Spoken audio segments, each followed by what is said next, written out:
My sister wouldn't stop mocking me for being cheated on. Then her dream wedding blew up in her face. You know what your problem is?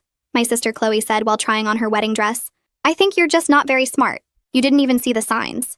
I was helping her with the buttons even though she'd spent months making cruel jokes about my breakup. My ex had been sleeping with his coworker for half a year before I found out, and Chloe thought it was the funniest thing ever.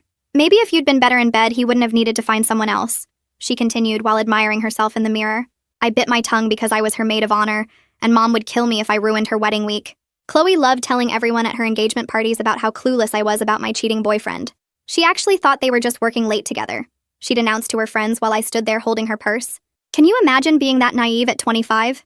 She'd bring it up at family dinners and work events and even told the story to her fiancé Parker's parents the first time she met them. The difference between us is that I know how to keep a man interested, she said while we were picking up her wedding cake. Parker worships the ground I walk on. Some people are just naturally better at love, she'd say loud enough for me to hear while loading gift boxes. Others get cheated on and then stay single for 2 years because they're too damaged to try again. The best part of getting married is I never have to worry about getting humiliated, Chloe told a crowd during her rehearsal dinner. Because my sister taught me exactly what a relationship looks like when it implodes. The whole wedding party laughed while I forced a smile and tried not to cry. Then the wedding day arrived and Chloe looked stunning in her designer dress that cost more than my car. She kept talking about how perfect everything was going to be, and how this was the happiest day of her life. Not everyone gets a fairy tale wedding, she said, while the makeup artist finished her lipstick. Some people are destined for cheating boyfriends and loneliness. I was just counting down minutes until the day was over and I could block her number.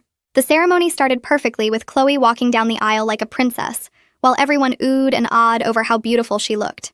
Parker was waiting at the altar looking handsome in his tuxedo. Then the time came for him to read his vows. Chloe went first, talking about love and admiration and never giving up. Parker went next. But instead of taking out a folded piece of paper like Chloe, he took out his phone. Did he really write his vows while playing 8-ball pool? I thought. But I was wrong. Before we continue, Parker started, I think everyone should know what kind of person I'm marrying, he said. Last week I overheard Chloe talking to her friends and I thought it was worth recording.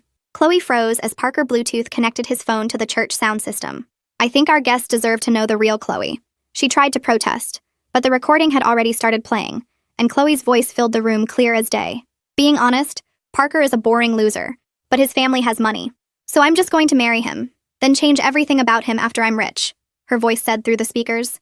He's pathetic in bed too. He has no personality, and I have to pretend I love him more than that hot guy at work, but at least I'll never have to work again.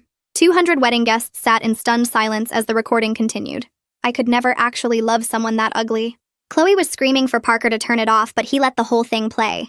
By the time it was done, Chloe's $300 makeup was smeared from crying, and her wedding dress was stained in running mascara.